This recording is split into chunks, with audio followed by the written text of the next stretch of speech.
ಒಂದು ತಾಲೂಕು ಸಮಸ್ಯೆ ಎಲ್ಲ ರಾಜ್ಯಾದ್ಯಂತ ಗೃಹಲಕ್ಷ್ಮಿ ಹಣ 2-3 ತಿಂಗಳಿಂದ ಬಿಡುಗಡೆ ಆಗಿಲ್ಲ ಅಂತ ಮಹಿಳೆಯರು ನಮಗೂ ಕೂಡ ದೂರು ಕೊಟ್ಟಾರ.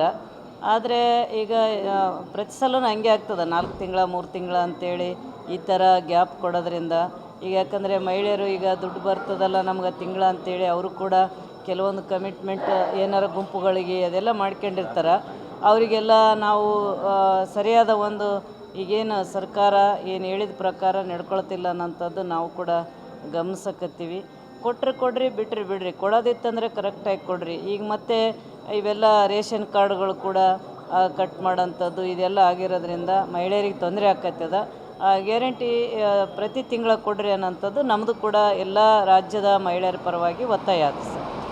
ಜೊತೆಯಲ್ಲಿ ಜಿಲ್ಲಾ ಪಂಚಾಯತು ಅಥವಾ ಸ್ಥಳೀಯ ಸ್ಥಳೀಯ ಚುನಾವಣೆ ಆಗಿಲ್ಲ, ಸೊ ಹೀಗಾಗಿ ಕೇಂದ್ರದಿಂದ ಬರಬೇಕಾದಂಥ ಅನುದಾನ ಬಂದಿಲ್ಲ ಅನ್ನೋದು ಕೂಡ ಚರ್ಚೆಯಲ್ಲಿ.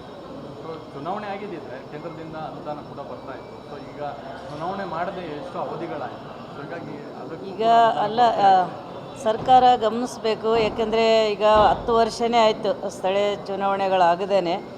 ಈಗ ಸ್ಥಳೀಯ ಚುನಾವಣೆ ಮಾಡಿದ್ರೇ ಅನುಕೂಲ ಆಗ್ತದೆ. ಯಾಕಂದರೆ ಗ್ರಾಮೀಣ ಪ್ರದೇಶದಲ್ಲಿ ಅವರವ್ರ ವ್ಯಾಪ್ತಿಯಲ್ಲಿ ಅಧಿಕಾರ ಮಾಡೋದಕ್ಕಾಗ್ತದೆ. ಹಂಗಾಗಿ ಈಗ ಕೇಂದ್ರ ಸರ್ಕಾರದ ಬಗ್ಗೆ ಅವರು ನಮ್ಮ ರಾಜ್ಯ ಸರ್ಕಾರ ಹೇಳ್ಕೊಂಡು ಕೂಡೋದ್ರ ಬದಲು ಇವೆಲ್ಲ ಸಣ್ಣ ಪುಟ್ಟ ಮೀಸಲಾತಿ ಇದನ್ನೆಲ್ಲ ಏನಾದರೂ ಪರಿಶೀಲಿಸಿ ಆದಷ್ಟು ಬೇಗ ಚುನಾವಣೆಗಳು ಮಾಡಬೇಕನ್ನೋದು ನಮ್ಮದು ಕೂಡ ಒತ್ತಾಯ.